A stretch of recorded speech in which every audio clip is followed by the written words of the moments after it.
أولا السلام عليكم ورحمة الله تعالى وبركاته. وأنيقو سايل علي يوتيوب دaawanaysiina waa sirta jacaylka.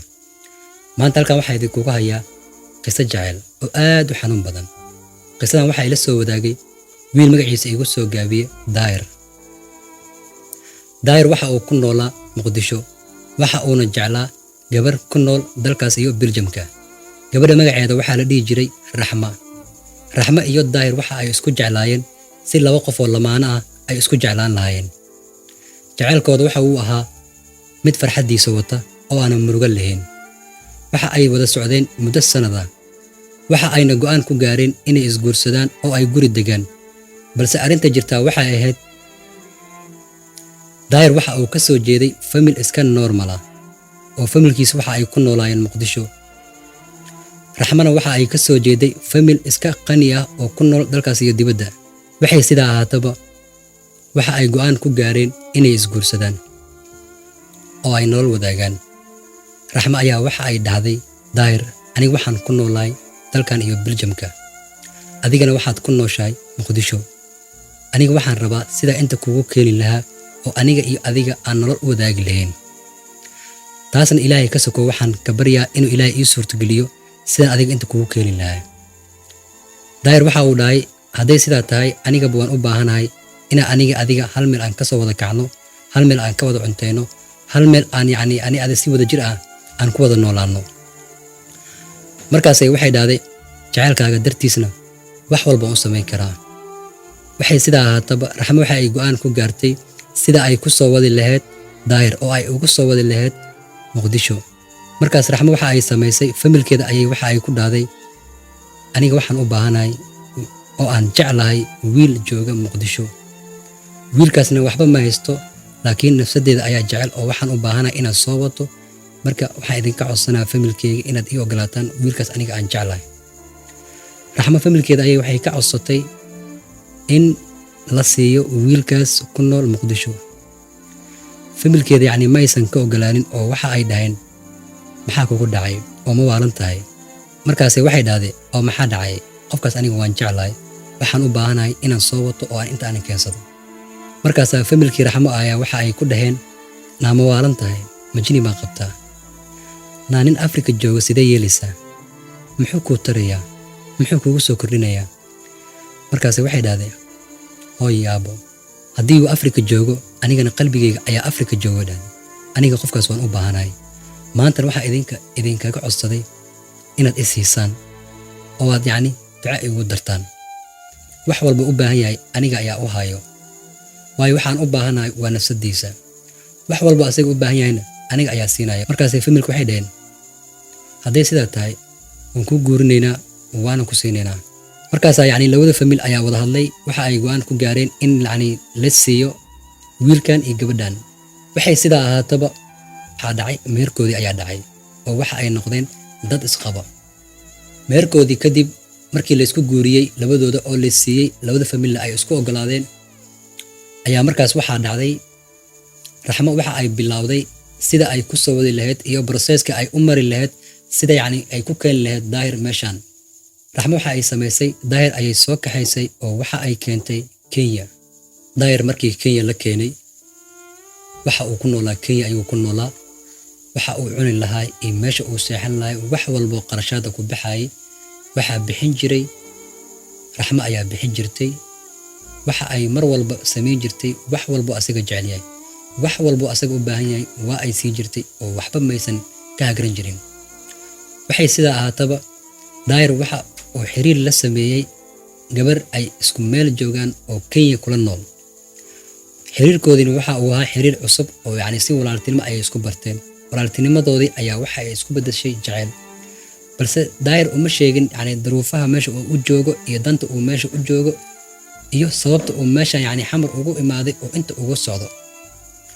balse waxa uu sheekeeyay in Kenya uu ku sugayo leen uu ku sugayo familkiisna ay dibadda jiraan oo familkiisa ay u doodayaan.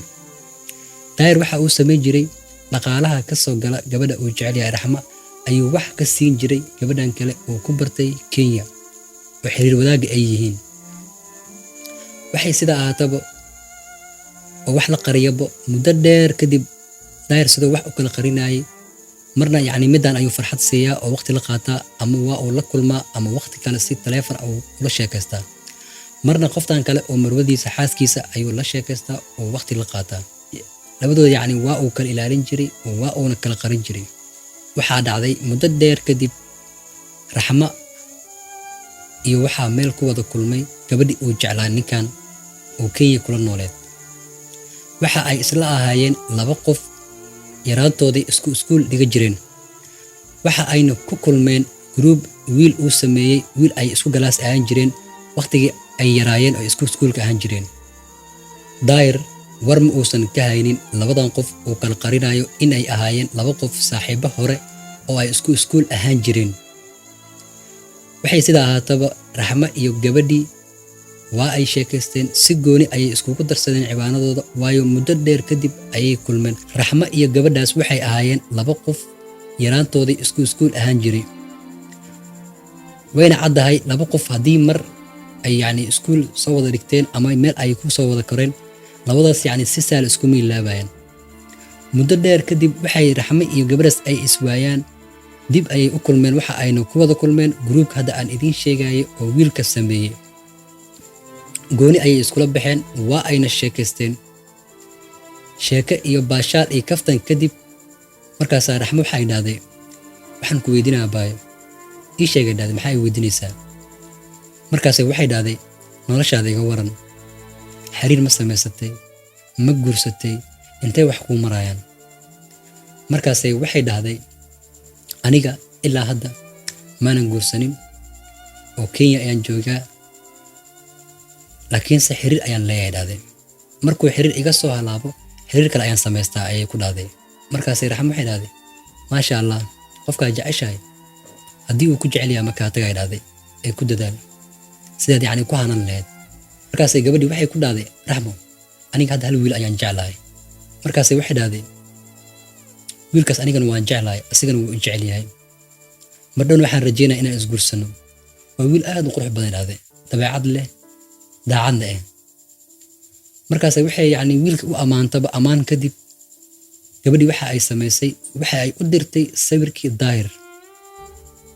Raxma waxay aragtay sawirkii Dair ayay aragtay. markaasay waxay dhahday, wiilka ii sheegaysay ma wiilkaanay dhahday? markaasay waxay dhahday, haa, wiilkan waa dhahday, wiilka aniga aan kuu sheegay oo aniga aan jeclahay oo ilaa hadda aniga aan jeclahay asagana jecel waa wiilkan. mardhown insha Allah waxaan rabaa inaan isguursano dhahday. markaasay Raxma waxay dhahday iyadoo qalbiga ka oynayso ay waxay dhahday, maasha Allah, waa wiil qurxan, ilaahay isku kiintaay dhahday. markaasay way ka tagtay, sababtoo ah qalbiga ayaa xanuunayay. qofka yacni ay ku soo tiiri tacab beelaysay, maalkeeda iyo hantideeda iyo qalbigeeda iyo xooggeeda intaba yacni ay siinaysay ayaa maanta khiyaanay. markaasay niyadda waxay ka dhahday, sidee qof dambe oo bini'aadan ku aaminaa? sidee qof dambe oo bini'aadan aan ku aaminaa? Dairka aniga aan shalay aan jeclaa oo hantideeda iyo maalkeyga iyo xooggeygaba intaba aan u horay, oo maanta aniga aan u aaminsanaa inuu yahay daacad oo nafsadeeda aan siiyay, aan ku kalsoonaaday. hadduuba saan iga khiyaanayo, sideen qof kale aniga beri ku aaminaa? sidee qofkan aniga nolol ula wadaagaa?